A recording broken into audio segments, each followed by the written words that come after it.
নমস্কার বন্ধুরা, আবারও একটি নতুন ভিডিওতে আপনাদের সবাইকে স্বাগত। আজকের ভিডিওতে আমি আপনাদের দেখাবো বাংলার প্রথম নবাব মুর্শিদ কুলি খানের কন্যা আজিমুন্নেসা বেগমের জীবন্ত সমাধি।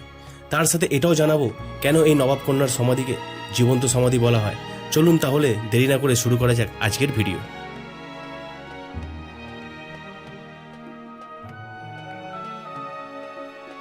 মুর্শিদাবাদের লালবাগ নামক এলাকায় রয়েছে বাংলার প্রথম নবাব মুর্শিদ কুলি খানের কন্যা আজিমুন্নেসা বেগমের সমাধি।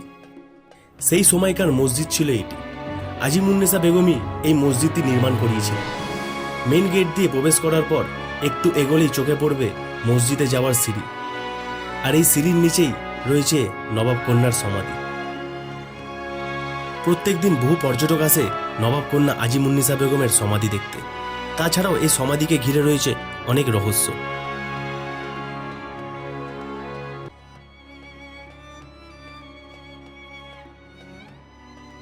কথিত আছে একসময় নবাব কন্যা বিরল এক রোগে আক্রান্ত হয়ে পড়েন এবং এক রাজবৈদ্য তাকে বলেন জ্যান্ত শিশুর কলিজা খেলে উনি নাকি সুস্থ হয়ে উঠবেন। তাই তিনি রাজকর্মচারীদের ব্যবহার করে শিশুদের অপহরণ করে আনতেন এবং তাদের কলিজা বের করে খেতেন। এরপর তিনি সুস্থ হয়ে উঠলেও নাকি কলিজা খাওয়ার নেশা ছাড়তে পারেননি, তাই প্রতিনিয়ত একজন করে শিশুর কলিজা খেতেন উনি। পরে এই ঘটনা নগর জুড়ে জানাজানি হলে আজিমুন্নেসা বেগমের স্বামী বাংলার দ্বিতীয় নবাব সুজাউদ্দিন খান তাকে এই জায়গায় জীবন্ত সমাধি দেন। তবে ইতিহাসে এই ঘটনার কোনো প্রমাণ নেই। শুধুমাত্র এখানে ঘুরতে আসা পর্যটকদের রোমাঞ্চিত করার জন্য এই মিথ্যা গল্প শোনান এখানকার টোটোওয়ালা ও টাঙাওয়ালা। ঠিক আমাকেও সেই একই গল্প শুনিয়েছেন। সঠিক ইতিহাস নিয়ে আলোচনা করলে জানা যায় বাংলার বুকে তৎকালীন সময়ে অর্থাৎ অষ্টাদশ শতাব্দীর গোড়ার দিকে একজন বিচক্ষণ বুদ্ধিমান মহিষী মহিলা ছিলেন আজিমুন্নেসা বেগম। 1727 সালে আজিমুন্নেসা বেগমের বাবা বাংলার প্রথম নবাব মুর্শিদ কুলি খান মারা যায়।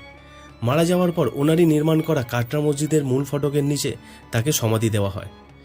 বাবার মৃত্যুর কয়েক বছর পর অর্থাৎ 1734 সালে আজিমুন্নেসা বেগম এই মসজিদটি নির্মাণ করেন।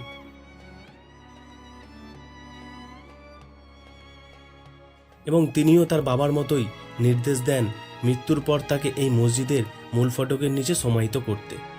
কিন্তু কিছু অশিক্ষিত মানুষের অপপ্রচারে এই সমাধির নাম হয় জীবন্ত সমাধি, যা বাস্তবের সাথে কোনো প্রকার মিল নেই।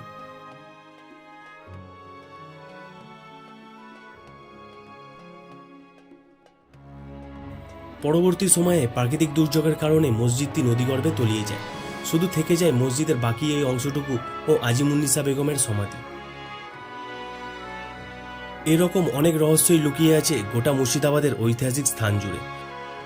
বন্ধুরা, ভিডিওটি ভালো লাগলে অবশ্যই লাইক, শেয়ার, কমেন্ট ও সাবস্ক্রাইব করে পাশে থাকবেন।